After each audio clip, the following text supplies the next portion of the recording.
DJI hasn't done a great job keeping its drones under wraps. As with the last couple of devices, the Mavic Air leaked out just ahead of today's official unveiling. The drone is more or less what we expected, falling somewhere between the Mavic Pro and Spark and rounding out the company's current line of consumer-focused quadcopters. DJI says it went back to the drawing board for the Air, which folds up small enough to fit in a pocket. In fact, it's so portable that the company's director of North America actually stuffed two of the smartphone-sized drones into his vest pocket at today's event. It's roughly half the size of the Pro and weighs around 41% of its predecessor. There's a 4K camera on board, mounted on top of a 3-axis gimbal. Stills are shot with a 12-megapixel onboard camera, capable of shooting in low light. HDR is also on board here, bringing better shots in areas like landscapes with uneven light. The company's added several photography software advancements to the system, including the ability to stitch together 32-megapixel camera shots. The gimbal, like the drone, has been designed from the ground up. The system is actually recessed directly into the system, giving the drone an even smaller footprint. There's also 8 GB of internal storage, so users can save photos and videos without adding a microSD card.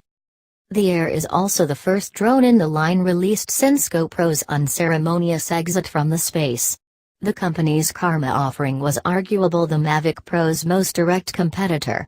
In fact, the product was born out of a partnership between GoPro and DJI that ultimately fell by the wayside.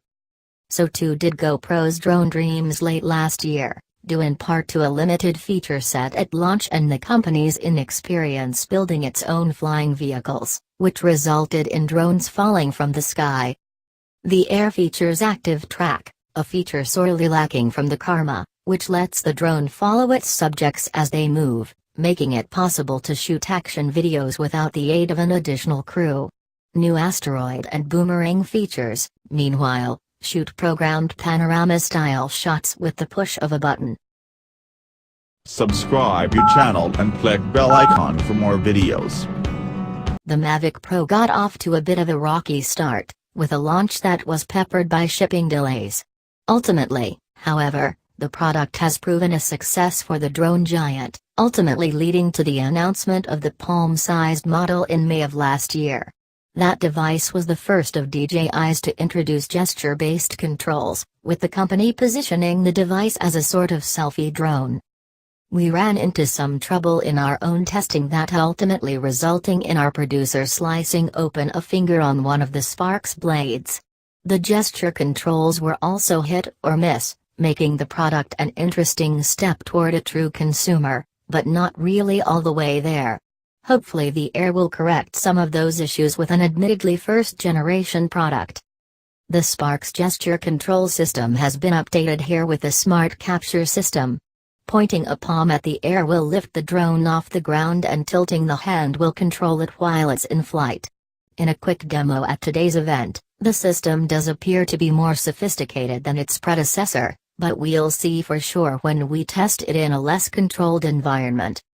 When you're ready to end a flight, you put your hands together to return it to home and point down to land it. The feature works at a range of up to 19 feet.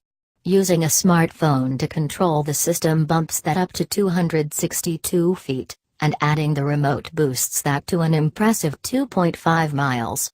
In sport mode, it's capable of speeds up 42.5 miles per hour. The drone is capable flying for up to 21 minutes on a charge. There's a USB-C port on board for recharging, a step up from its predecessor's microSD. There are a bunch of new safety and tracking features jammed into the drone's much smaller body, as well. Position tracking has been improved courtesy of 7 onboard cameras capable of 3-directional tracking. A new onboard ventilation system, meanwhile, pushes air through the drone's body as it flies. You're also getting improved obstacle avoidance over its predecessors, while, admittedly, that didn't go great the first time we tried it out with the Pro. The new system is capable of operating in wind speeds of up to 22 miles per hour, according to the company. The Air starts at $799, that's somewhere between the $399 Spark and $999 Pro. There's also a $999 combo pack that includes 2 additional batteries and propellers, a charging hub and a travel bag. The new drone is up for pre-order starting today from DJI's site. It's set to start shipping next week, on January 28. It comes in white, black and red. DJI calls the Mavic Pro is the best-selling drone of all time, and given the company's dominant position in the market, there seems to be little reason to doubt the qualifiers here. Of course, while drone ownership has been on the rise, the devices haven't managed to attain the sort of ubiquity the company dreams of for the product.